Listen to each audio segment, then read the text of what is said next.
nka bimwe mu bigendererwa bya gavumenti uko biri okutunguura entaasya n'obutare burungi omu Uganda n'aheeru yayo nikyo kigyemeseriize aba Public Sector Foundation okuteekaho emishomo egi okuhikiriza bimwe ha bigendererwa ebi. Waliwo ebintu bayinza okuteekateeka ebiyinza okuvaamu essente nga bamemba baabwe babisasulira basobola okukola nga proposals ne baba nga bakwatirako amakampuni agali mu bitundu mwe bakolera okulaba nti gabateekamu essente emirimu egyo ne bagikola.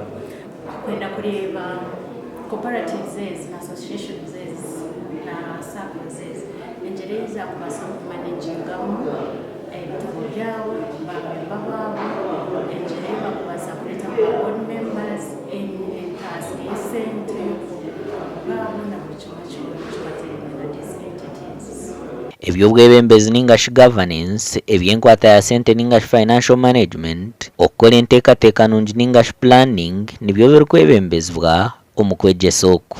Obundi omuntu batugumirwemu abumwe bari beetaagamu omuntu akunjukire ningashi okumanya okukora nka records na n'ekindi okuhandikira nk'ebitongole ebindi ebitwakozesa kuba nitwenda kukora partnership nabyo nituhandika tuta ubundi nk'ebyo ebintu batugumirwemu konka twakomeza omishomo nk'egi nitwega nikituyamba kitwe kushanga ngu nk'ezi organizations zaija ground zitushomesa abari omu bizinesi tumanye okushemeye kuba ntuhandoringa bizinesi ziitu abaine associations bamanye oku bashemereire kuba bazihandoringa. Kisirinya Francis orikukurra emirimo y'obushuganisa omu kitongole kya Public Sector Foundation nagira ngu emishomo egi n'ey'okwetooroora ihanga ryona. Twogedde nnyo ku nsonga ya governance mu bibiina bino mukola mutya ebitongole mu bibiina bino ebijja okuyamba enkola eya governance okubanga eyambako ekibiina okukola nga kigenda mu maaso.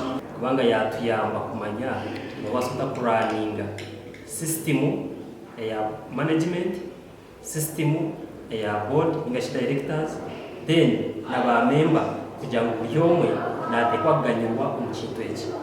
Ubwo hati ihanga Uganda riri mu kutereeza embeera y'ebyentaasya kurabira omu programu za gavumenti ez'okwiha abantu omu bworo omu programu erikumanywa nka Vision 2040 aha bwa TV West nde era Akiza.